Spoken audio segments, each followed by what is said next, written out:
that we've actually talked about that, I think it kind of lends itself smoothly because we kind of have an idea of just kind of character Adrienne has. So let's go back to the question you had, but it wasn't Yes. Hurricane Katrina. It was Hurricane Michael. It was Hurricane Michael, right?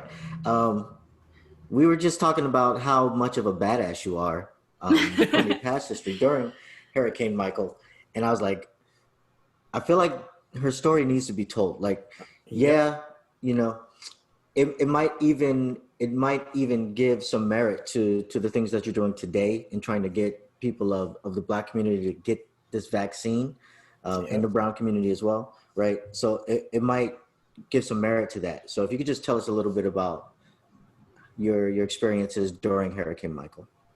But first, tell them about how bad Hurricane Michael was. Yeah. Hurricane Michael was terrible. So it was a Category 5 hurricane that hit Panama City, which seems to be forgotten largely. Mm-hmm. It was one of the strongest hurricanes in decades. And I think it is the strongest hurricane to hit Panama City. It is. Okay. So that being said, we have dealt with hurricanes before. Honey, hurricane ain't nothing new. Right. Yeah. So originally it was supposed to be, I believe, a Category 2, which is nothing.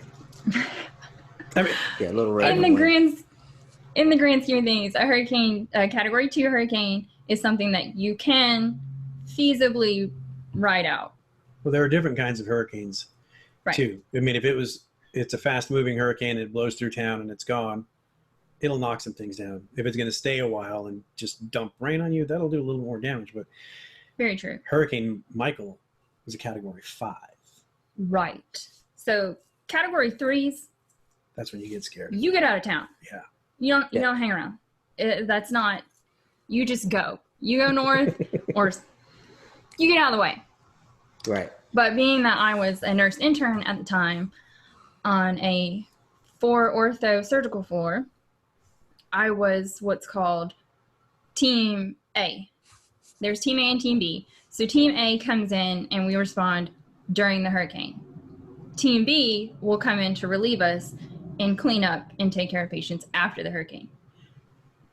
So I was actually a nursing student at the time, and I got a text saying, hey, we're activating Team A. We need you to come in 7 a.m. tomorrow morning. I said, okay. Packed up all this stuff. It looked like I was going to a sleepover or camping. I had a sleeping bag. I had a fan. I had an air mattress, a pillow. My mom had actually just gotten married, or she had just retired.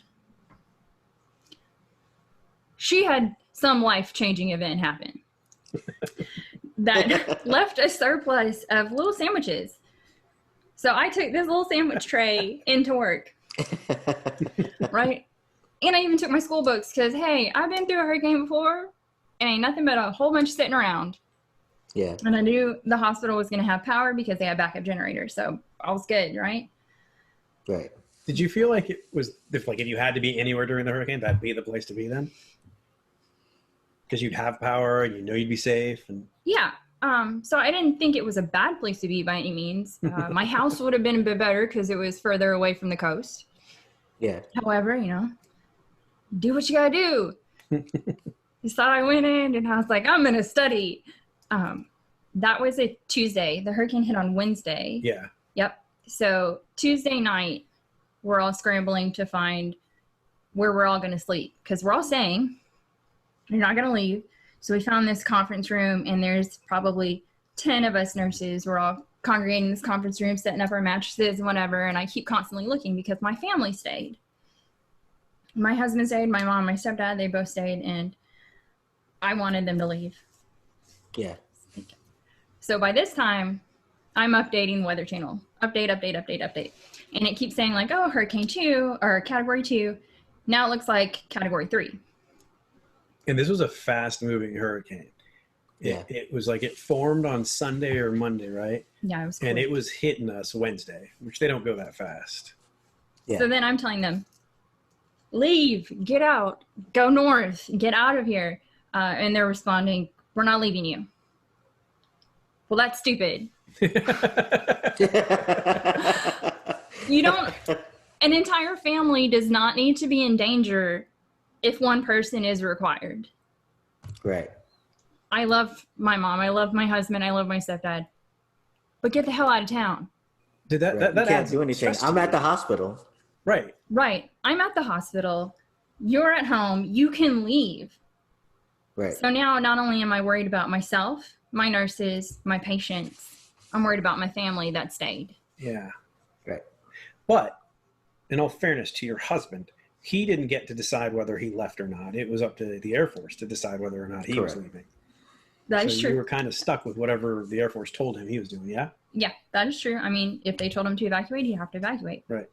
We also, our house was not in an evacuation zone. We live 20 some miles away from the coast. We're a 45-hour drive from the beach. Minute. Wow. 45-minute hour drive. Oh, I thought you, okay. Sorry, I heard 45-hour drive. I'll just edit that part out. But so we thought our location, our house, would be far enough away that it would be okay. Right. By the time I woke up at 4:30 Wednesday morning, it was projected to be a category 4. My hospital was rated for a category 3. Wow. Yep. And I'm on the 3rd out of the 5 floor. I mean, I'm on the 4th out of the 5th floor. So I'm doing, I believe it was 11 o'clock rounds on my patients. I need to get vitals and check temperatures and all that. I go to the patient and they said, "Hey, I think my window broke." I'm like, come on now, your window didn't break. Her window darn sure broke. Wow. Every window on that side of the hospital had shattered. So immediately we're moving patients from the rooms into the hallways. We had private rooms. Now we have hallways. Right. That was the first thing that happened. And then the 5th floor flooded. And we're on the 4th floor. So then water was coming down the walls over outlets. Oh, they had turned the water off. So they cut off water to the hospital. It's a precaution during a hurricane. Yeah. It happens. But what you don't think about is the hospital is full of patients and nurses and support staff. What do you do when you don't have water? Yep. Yeah. Yeah. I mean, our patients need to go to the bathroom. We need to go to the bathroom. Yep. Water's You a can wash your necessity. hands. Right? Yeah. And you're Especially dealing with you're- patients. you're praying that hand sanitizer doesn't run out. You're like, sweet baby Jesus, just a couple more. So everybody's in the hallway. There's flooding. Water running from the walls over outlets, over Light fixtures. light fixtures. Yes, correct. So then I'm worried. One, I'm worried that the floor above me is going to collapse. And I'm going to be crushed and dead, or even worse, stuck under rubble and not able to get out. But that's me. What about my patients who have broken limbs? What are they going to do if that happens? Right. And then I have patients saying, "Hey, is the building moving?" No, it's not moving. But the building was moving. Oh yeah, that shit was moving. There was that. Then a tornado hit. They don't tell you this about hurricanes. Yeah. They don't. They also tried to say no tornadoes were involved in Hurricane Michael. In all fairness, though, they weren't tornadoes. They were microbursts. What the hell's a microburst? It's if not far a worse. That, It's far I didn't worse. hear about a microburst until Hurricane Michael. Yep. Yeah. So we had a tornado hit, or a microburst, whatever you wish to call it. Baby NATO. So then, Yes. right? So now I'm like, okay, that didn't collapse, but now a tornado hit, so I'm going to just get sucked out of here and just funnel cloud it up and die somewhere. Cool. That didn't happen, thank God. And then a fire broke out. Oh, this I didn't know. Jeez. Oh, So I didn't the ceiling didn't collapse on me. I didn't get sucked up by a tornado. Now I've got to worry about a fire. It's like a video game. Oh, and then Right. not to mention the water pooling on the floors and running down the walls, the outlets it was going over, the light fixtures it was going over, and every handle in the hospital is metal. Oh. So I'm like, okay. Right. So didn't get crushed. Yeah. Didn't get sucked out of a window by a tornado. Haven't caught on fire yet. But am I going to get electrocuted? I don't know. You're an engineer. Is that a thing? Well, in an outlet, you should be fine as long as there's a breaker attached and it's grounded. It'll trip the breaker, right? So you should be fine there. But here's the if thing. it hits a transformer in a basement, then that could be bad. Oh. Because I was wondering if they still have all those little beep beep beep machines attached and stuff, and what's a beep beep beep machine? You know, the little machines that they have people attached to in the hospitals. Like the heart monitors and stuff. The ventilators? All of the things. Oh, yeah. Mm-hmm. I mean, what do you do with all those? of the things. Because you lose those, I'm assuming. Yes. So you pray to every God ever in existence that they're plugged into a red outlet, which is supposed to run off generated power, and that the generator kicks on right after the power goes out. You hope there's not an interruption. Yep. So those are your emergency power outlets. So if you lose power and you have your essential equipment plugged into red outlets, that lets you know that if power goes out, this outlet will still work. Correct. Now, luckily, your generators run off diesel, right? Off of gasoline. So you don't have to worry about getting electrocuted from that. Right. For the most part. That's good to know now. It runs off of a motor. It basically runs off of an engine, right? And that's powering your emergency power, your lights, your outlets, those types of things. But the ones in the hallway. How long was I awake? Yeah. I don't even know. Because I remember we were safe. So, like the house that you see in the background, this house was still standing for the most part. It's been gutted and rebuilt, but it was standing for the most part. Yeah. But we weren't home. And so I would call Craig, her husband.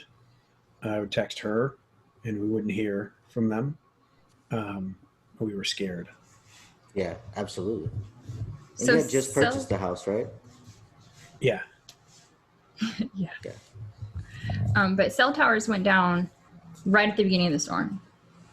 You were lucky if you had AT&T, which had, I'm assuming, one scraggly tower holding out. Because every now and then I'd get some service. Yeah. Verizon was gone. I was handing my personal cell phone to all of my patients because every now and then I'd get service, and I wanted them to try. They were terrified, that their family was in town because they were at the hospital and they're not going to leave them behind. So they're trying to call their family. I'm trying to call mine. Luckily, the hospital had a landline. Never been so happy for a landline in my life. I was able to call my dad in Ohio and let him know I was okay. But yeah, so we were in the hospital over 72 hours. The hospital ran out of water. They started to run out of food. And my favorite part out of all this is that I stumbled upon a meeting, and I overheard that people were in the parking lot after the storm had passed, and they were looting our cars. Oh my. What? It's like, wow. I've already been through this. I actually held hands with patients. We sang in the hallway. We sang Amazing Grace. No, I don't know those words. Smack my bitch up. We sang You Are My Sunshine. Oh. So you're walking through, like, there's water everywhere. I mean, it smells terrible, not only of body odor, but of, feces and urine. And I'm at the head of the hallway, and I'm just like, you are my sunshine. And my patients are singing with me, and it might be the the best memory I have of that time, but also kind of the saddest because some people couldn't sing. They like intubated. I don't know. I didn't have any intubated patients then, but they just were so worn out and so tired and so hot. It's Florida, and there's no air conditioning. Oh yeah, your emergency power is not going to run the AC. Oh no. And honestly, the day after the hurricane, it was hot and rainy again. Yeah. Oh yeah. So, in short, our little friend Adrienne here is a hero. Yeah, and we thank you for that time in your service and that time, and I'm sure you have some patients that remember you, and you impacted so many lives. So we appreciate you and we thank you for that. Absolutely, and we thank you for coming on. And I hope, really, my fervent hope is that somebody listening who's apprehensive about getting the vaccine will see the example that she sets and reconsider. Dad, get the vaccine. I didn't want to say that. Yeah, you can